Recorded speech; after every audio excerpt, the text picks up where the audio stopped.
Oi, meu nome é Daniela e hoje eu vou entrevistar minha irmã Rebeca, que foi diagnosticada com transtorno do espectro autista e TDAH aos 21 anos de idade. Nós vamos tentar entender como a educação inclusiva pode fazer a diferença na vida de autistas. Oi, Oi. Rebeca, separamos 5 perguntas para você. Você considera inclusiva a educação que recebeu? Não, nem um pouco. Por quê? Porque era claro que nenhum dos meus professores estava usando a educação inclusiva. Eles estavam mais no meio da educação especial, que assim foi substituída porque não é inclusiva, justamente por isso. E eles também não pareciam saber muito sobre autismo. Não sabiam bem como lidar comigo e nem com outras pessoas com deficiência na minha sala. Você acha que todos os seus professores tinham conhecimento do que é o espectro autismo? Não, a maioria não. Talvez algum ou outro soubesse, mas eu não percebi isso nos meus professores. O que fez com que você percebesse tamanho despreparo? Bom, assim, uma história que vem à mente é uma história de quando eu era pequena, devia ter uns 7 anos de idade, talvez um pouco mais. Mas eu costumava fazer uma. Eu tinha uma estereotipia que eu fazia, que era que eu ficava soprando os dedos assim, sabe? O tempo todo. Às vezes eu nem percebia o que estava fazendo.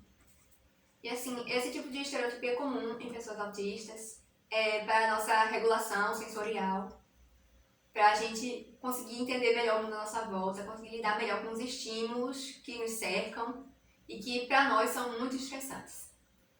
Só que a minha professora, ela não entendia isso. Ela era uma professora bem antiga, ela tinha uma educação assim mais tradicional, mais tradicional. Nós percebíamos muito isso. Ela era da época da palmatória e já era antiga nessa época. Ela não entendia por que eu fazia isso. Ela me repreendia toda vez que eu começava a soprar os dedos na sala de aula. E ela falava isso na frente da sala toda, me constrangendo. E ela também ficava me ameaçando, dizendo que um dia ia botar a minha mão na água para apagar o fogo, eu tava tentando soprar. E um dia ela realmente fez isso. Um dia eu cheguei na sala e ela, antes da aula começar, na frente de todo mundo, ela encheu uma vasilha com água e me fez colocar a mão dentro da água. E aquilo foi horrível para mim. Eu comecei a chorar muito, eu tive uma crise no meio da sala de aula. E até os meus colegas, até os meninos que não gostavam de mim, ficaram se sentindo mal. E todo mundo na sala colocou a mão na água também. E até a professora percebeu que ninguém tinha gostado do que ela tinha feito. Não sei se ela foi repreendida depois por isso. Eu só sei que depois do esse constrangimento, eu parei de soprar os dedos. Mas aí eu comecei a fazer algo diferente, porque você não, quando é autista, você não pode simplesmente parar de fazer as estereotipias, sabe? Você tem que ter aquela regulação. Então, eu comecei a me coçar. Por quê? Inconscientemente. Inconscientemente, eu não percebia o que estava fazendo. Assim, hoje eu sou adulta e percebo quando estou fazendo uma estereotipia. Mas uma criança geralmente não percebe. Então, eu tava me coçando o tempo todo, coçando a cabeça, coçando o corpo, eu ficava vermelha, de tanto me coçar. Mas ninguém me chamou atenção por causa disso. Diferente de quando eu soprava os dedos. Porque é muito mais normal, entre aspas, você ver alguém se coçando do que ver alguém soprando os dedos. Então, as professoras não me chamaram atenção por isso. Nenhuma delas. Porque elas não consideravam aquilo diferente bastante para ser chamada atenção. Então, e aquilo era uma coisa que estava me prejudicando. Meus pais até me levaram no dermatologista, porque eles me viam toda vermelha e não sabiam por que eu estava vermelha. Essa estereotipia de assoprar os dedos, lhe causava algum dano, lhe machucava? Não. Mas quando você passou por esse constrangimento por conta de uma professora em sala de aula e passou a se coçar, o que aconteceu? O que aconteceu? Eu comecei a me machucar. Eu troquei uma estereotipia que não me fazia mal e não prejudicava ninguém por uma estereotipia que me machucava. Essa é a única estereotipia que é ruim para um autista. É o tipo de estímulo que pode prejudicar você.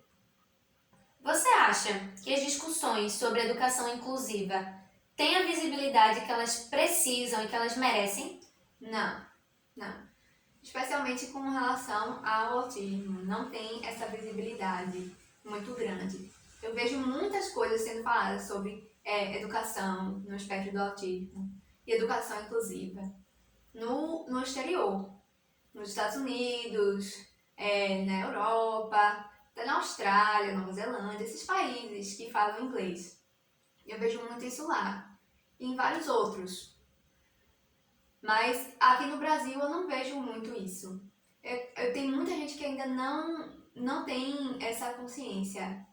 E a última pergunta: o que você gostaria de ver de diferente na educação inclusiva, na escolarização de crianças autistas nas próximas gerações, daqui para frente? Bom, primeiro, né, como disse, educação inclusiva e não educação especial. Porque ela trata aquele aluno como um ser estranho, como se fosse um alienígena naquela sala de aula. Então, ele deve ser realmente incluído, deve correr mais aceitação, não só por parte dos alunos, mas também por parte dos profissionais. Profissionais na área da saúde, profissionais da educação em geral.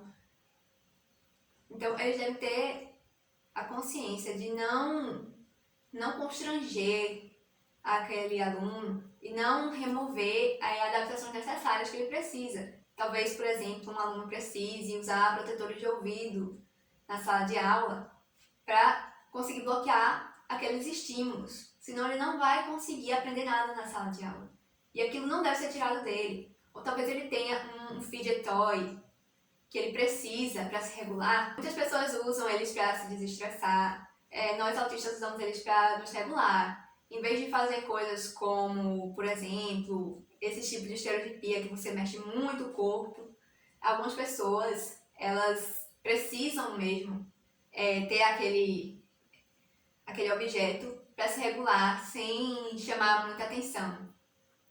Por exemplo, no ambiente escolar, às vezes a pessoa, se não tem aquele objeto, ela não consegue se controlar direito, não consegue controlar direito os movimentos do corpo, ela fica se mexendo muito, isso pode gerar uma distração para as outras crianças, mas você também não pode tirar aquela estereotipia dela. Então, em vez disso, você dá a ela uma alternativa que não vai prejudicar ela e também não vai prejudicar os outros alunos. Rebeca, eu gostaria de agradecer por compartilhar esse conhecimento com a gente, porque eu sei que eu mesma aprendo muito todos os dias em casa e eu convivo com uma pessoa autista, então eu imagino que as outras pessoas que estão assistindo agora podem ter tirado de aprendizado e ficamos combinadas de fazer isso mais vezes para esclarecer mais coisas. Ah, com certeza. Então tem que tocar aqui. É isso, pessoal. Até a próxima. Tchau. Yay! 10 minutos de